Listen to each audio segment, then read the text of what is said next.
দীর্ঘ ৩ বছর পর আবারও অনুষ্ঠিত হতে যাচ্ছে নিবিয়াঘাটা ফাজিল মাদ্রাসার গভর্নিং বডি নির্বাচন।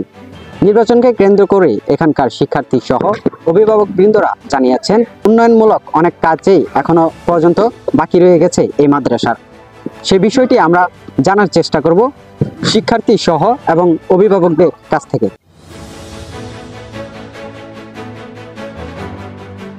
নিবিয়াঘাটা ফাজিল মাদ্রাসার গভর্নিং বডি নির্বাচনকে কেন্দ্র করে মাদ্রাসায় উৎসবমুখর পরিবেশ সৃষ্টি হয়েছে।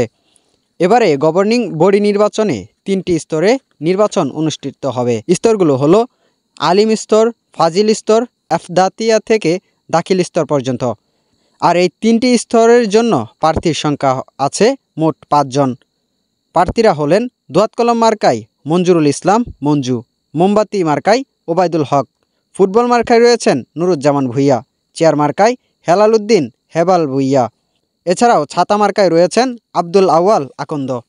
তবে সকল অভিভাবক থেকে শুরু করে শিক্ষার্থীদের দাবি নির্বাচনের পরপরই যেন মাদ্রাসায় উন্নয়নমূলক কাজ সম্পন্ন করা হয়। এরই সাথে শিক্ষার্থীরা জানিয়েছেন তাদের শিক্ষা প্রতিষ্ঠানের জন্য প্রয়োজনীয় উপকরণগুলো যেন খুব দ্রুত পূরণ করা হয়। আমাদের বিশুদ্ধ পানির দরকার, একটা ফিল্টার, বিশেষ করে একটা ফিল্টারের প্রয়োজন। মাদ্রাসার পক্ষ থেকে একটা ফিল্টার দেওয়াই ছিল প্রথমে, কিন্তু এই ফিল্টারটা নষ্ট হয়ে গেছে, তার পরবর্তীতে আর ফিল্টার আনা হয় নাই। এখন আমরা আবেদন জানাই ফিল্টার দেওয়ার জন্য। প্রথমে খেলা সরঞ্জাম নাই, খেলা সরঞ্জামের দরকার, যেরকম ব্যাট বল, ফুটবল। মাদ্রাসায় কোনো বাউন্ডারি নেই, আমাদের নিরাপত্তার জন্য সবার আগে বাউন্ডারিটা প্রয়োজন। আর আমরা আমাদের নিরাপত্তার জন্য কর্তৃপক্ষের কাছে জোর দাবি জানাচ্ছি যে আমাদের একটা বাউন্ডারি খুবই দরকার।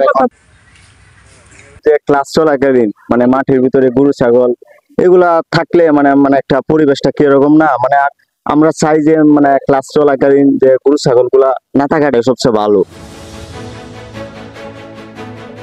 ময়মনসিংহ থেকে Pabel Hussain, that's report, PHK Bangla news.